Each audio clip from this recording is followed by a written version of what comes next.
सवितुर्वरेण्यं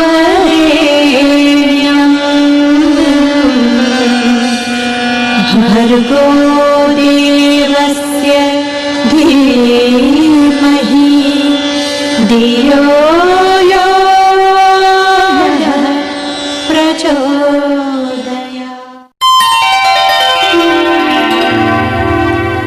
अखण्डमण्डलाकारं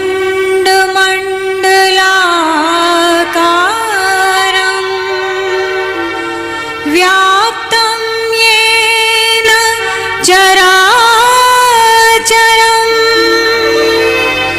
तत्पदं दर्शितं येन तस्मै श्री गुरुवे। मित्रों, जब हम ईश्वर की प्रार्थना करते हैं, साधना करते हैं, किसी भी मंत्र का जाप करते हैं, पूजा पाठ करते हैं या कोई यज्ञ हवन आदि कराते हैं या घर में कोई कथा आदि कराते हैं, तो उस समय कलश और जोत का रखना आवश्यक होता है। जोत हम जरूर जलाते हैं। तो जब जोत जलाते हैं तो उसमें कई प्रकार की भ्रांतियाँ, कई प्रकार की शंकाएं लोगों के मनों में आती रहती हैं। कई बार हमारी जोत बुझ जाती है, कई बार उसमें कुछ फूल बन जाते हैं, कई बार हम पूजा करते करते जो है हमारी आंखों में आंसू आ जाते हैं। कई बार ऐसा होता है कि जोत हम जलाते हैं उसकी बाती पूरी जल जाती है, कभी कभी थोड़ी बहुत उसमें रह जाती है। कई प्रकार की भ्रांतियाँ इन सब चीज़ों को लेकर के आपको YouTube चैनल पर मिल जाएंगे, जिसमें आप बहुत ज़्यादा भयभीत भी हो जाते हैं। अलग अलग लोगों का अलग अलग विचार रहता है। कोई बोलेगा कि जोत का बुझना अशुभ संकेत होता है, यानी कि आपकी साधना फलित नहीं हो रही है। कोई बोलेगा कि आपका कोई अनिष्ट होने वाला है। कोई बोलेगा कि फूल बन रहा है, इसका मतलब है कि आपकी साधना सफल हो गई, भगवान ने आपकी साधना को स्वीकार कर लिया। जब आप रोते हैं तो उसके बारे में भी कई प्रकार की चीज़ें बता दी जाती हैं, लेकिन कहीं पर भी एक सटीक जानकारी हमें नहीं मिल पाती है, इसलिए हम जो है हमेशा भ्रमित होते रहते हैं। आज इस वीडियो के माध्यम से इन 2-3 चीज़ों के बारे में हम आपको वैज्ञानिक तरीके से व अपने अनुभव के आधार पर बताएंगे। कोई भी कार्य जब हम करते हैं तो अपने अनुभव के आधार पर ही उसका परिणाम हमें समझना चाहिए।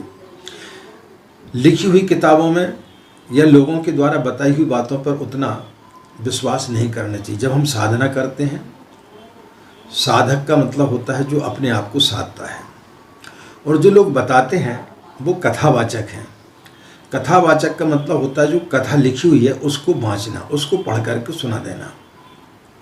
तो जरूरी नहीं है कि जो भी व्यक्ति कथावाचक है वो सही तरीके में साधक हो। जो व्यक्ति साधक होता है और जिसने अपने जीवन में अनुभव किया साधना काल के समय, वही सही सटीक जानकारी आपको दे सकता है। तो आज हम वैज्ञानिक दृष्टि के आधार पर आपको कुछ चीज़ों के बारे में जानकारी देंगे। राधे राधे, जय श्री कृष्णा, नमस्कार। मैं आचार्य पंडित गिरीश बारोलिया। मित्रों, जब हम साधना करते हैं तो क्या होता है, जब हम दीपक जलाते हैं तो कई बार ऐसा होता है कि दीपक अचानक बुझ जाता है और फिर हमारे मन में कई प्रकार की शंकाएं उत्पन्न होने लगती हैं। फिर हम जो है तुरंत कोई किताब पलटते हैं या YouTube चैनल में किसी का देखते हैं, और कोई विशेष जिसे लोग श्रद्धा की दृष्टि से देखते हैं उसने यदि कुछ बता दिया तो फिर हमारे मन में कई प्रकार के विचार आना प्रारंभ हो जाते हैं। मित्रों, जब हम पूजा करते हैं तो उसमें हो सकता है कि आपने घी कम डाला हो, या अचानक हवा का झोंका आया हो और जो है आपका दीपक बुझ गया, या आप पूजन कर रहे हैं और किसी व्यक्ति ने आकर के आपके कमरे की बटन दबा दी, जिससे कि पंखा चालू होता है, और पंखा चालू हो गया और आपका अचानक दीपक का बुझ गया। या कई बार क्या होता है, जो हम बाती बनाते हैं वो रुई ठीक नहीं होती है, तो जिस कारण से भी कभी कभी दीपक आपका जो है बुझ जाता है।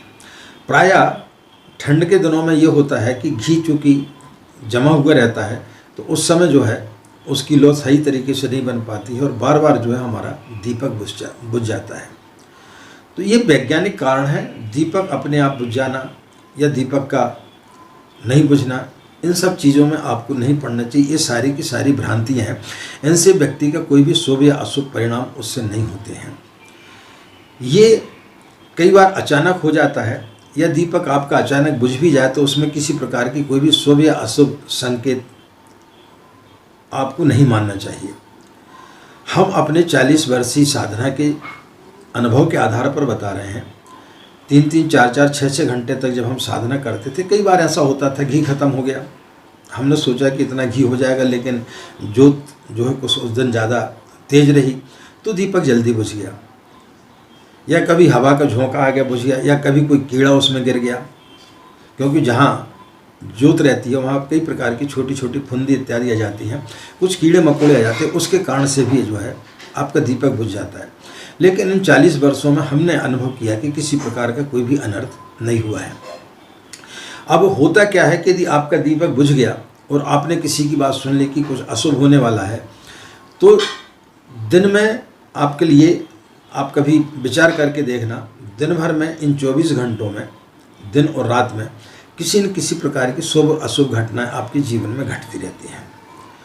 तो फिर क्या होता है कि हम उस तारतम्य से उसको जोड़ लेते हैं कि चूंकि हमारा दीपक बुझ गया था, इस कारण से ये अशुभता हमारे जीवन में आ गई। और यदि आप नहीं जोड़ेंगे तो आपको कहीं कोई चीज़ समझ में नहीं आएगी। इसलिए इस प्रकार की भ्रांतियों में बिल्कुल भी नहीं पड़ना चाहिए। दीपक का बुझ जाना यह एक प्राकृतिक घटना होती है, उसमें किसी प्रकार का कोई भी शुभ या अशुभ संकेत नहीं होते हैं। दीपक में कई बार फूल बन जाता है, वो आपकी बाती के ऊपर निर्भर करता है कि आपने जो रुई ली है उसकी वो बाती किस प्रकार की है। तो उसमें कई प्रकार की कोई चीज़ें बन जाती हैं।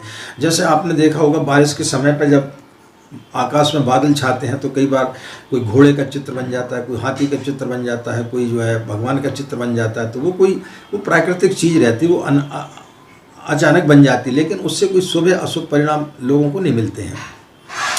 अब जैसे चांद में जो है, हमारे जो दादा दादी जो पुराने लोग थे वो बताया करते थे कि चांद में जो है एक बुढ़ी महिला जो है बैठ करके सूत काट रही है। हमारे दिमाग में सभी लोगों के बैठ गया, लेकिन जब वैज्ञानिकों ने उसके वहाँ पर गए तो उन्होंने देखा कि वहाँ पे गड्ढे हैं।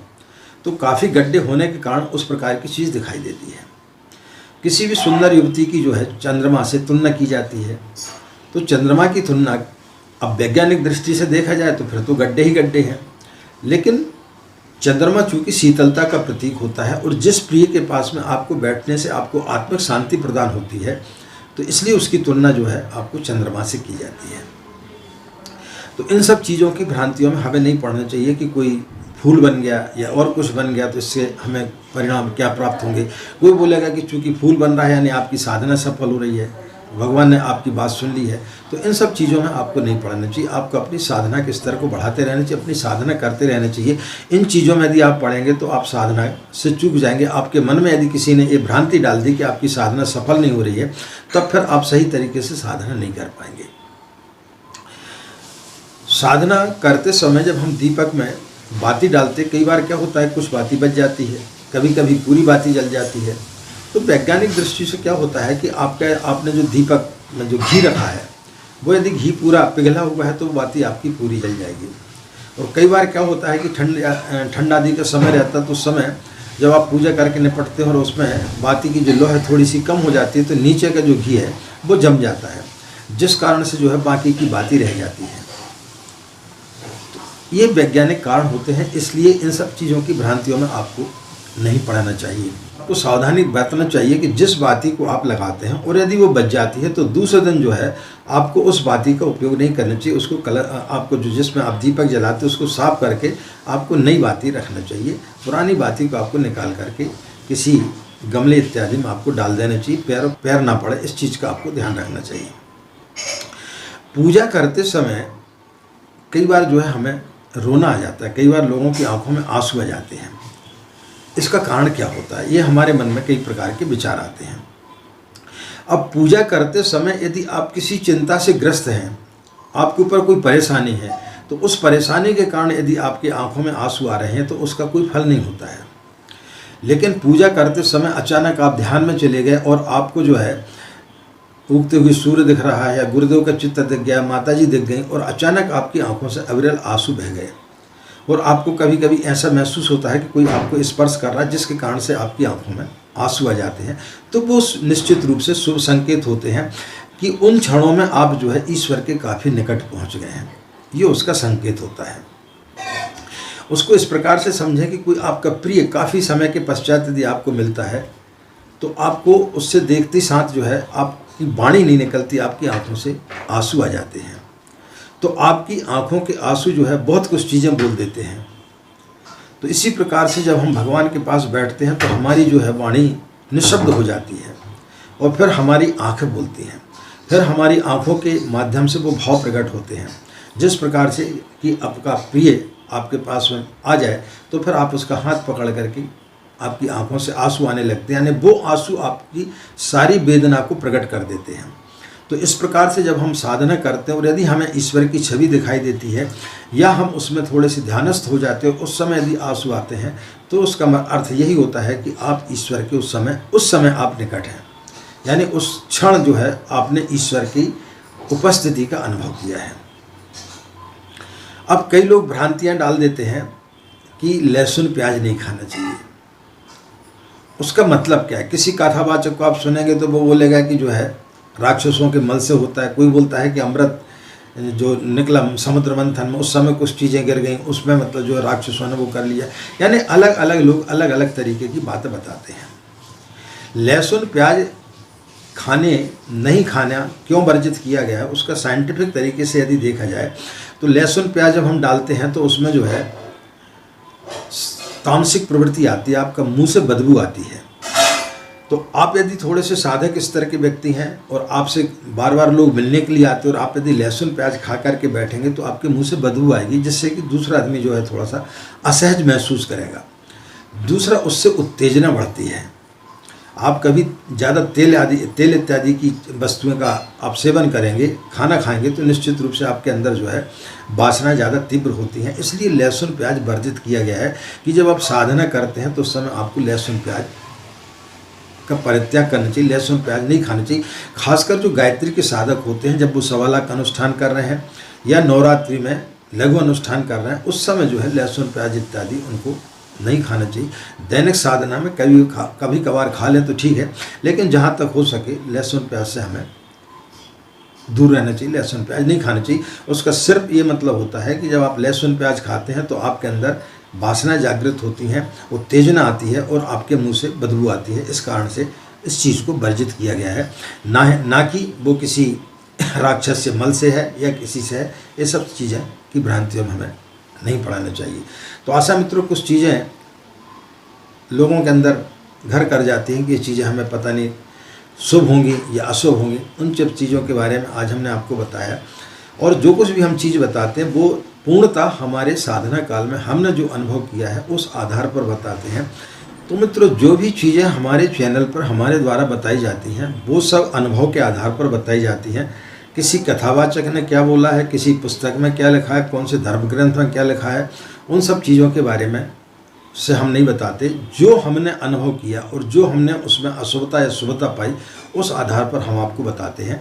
तो इस प्रकार से यदि आप अपने जीवन में चलेंगे वैज्ञानिक तरीके से, क्योंकि आज के युग वैज्ञानिक युग है, लोग जब तक किसी उसको सत्यता की कसौटी पे नहीं कसेंगे तब तक लोग उस चीज़ को नहीं मानते हैं। इस कारण से कई बार क्या होता है कि हमारी संस्कृति थोड़ी सी विकृत हो जाती है कि अलग अलग लोग अलग अलग तरीके से चीज़ बताते हैं। यदि कोई सत्य है, कोई चीज़ सत्य है तो वो सत्य ही रहेगी। एक ही चीज़ को हर व्यक्ति वही बताएगा। यदि ये घड़ी है तो हर व्यक्ति इसको घड़ी ही बताएगा। ऐसा तो नहीं है कोई अलग चीज़ बताएगा, कोई अलग चीज़ बताएगा। लेकिन होता क्या है कि कोई व्यक्ति अलग तरीके से बता रहा है, कोई व्यक्ति अलग बता रहा है, कोई व्यक्ति तीसरी चीज़ बता रहा है, तो उससे क्या है लोग भ्रमित हो जाते हैं। इसलिए अपने अनुभव के आधार पर यदि आप उस चीज़ को देखेंगे तो निश्चित रूप से आपको साधना में लाभ होगा, अन्यथा आप निश्चित रूप से भ्रमित होंगे और आपकी जो साधना परिपक्व हो रही थी, आपकी जो साधना फलित होने वाली थी, वो आप अपने गलतियों की वजह से उसको जो है आप अशुभता में परिणत कर देंगे। तो मित्रों, निश्चित रूप से हमारे चैनल पर आपको बहुत सारी नई नई जानकारियाँ दी जाती हैं, गायत्री साधना से संबंधित अनेक जानकारियाँ दी जाती हैं, उनका आप लाभ उठाएं। पुनः नए विषय के साथ में फिर किसी नए वीडियो में आपसे मुलाकात करेंगे। आप सभी के अंदर बैठे परमात्मा को हमारा प्रणाम। आज की बात यहीं समाप्त करते हैं। हमें आज्ञा दें। नमस्कार। ओम शांति।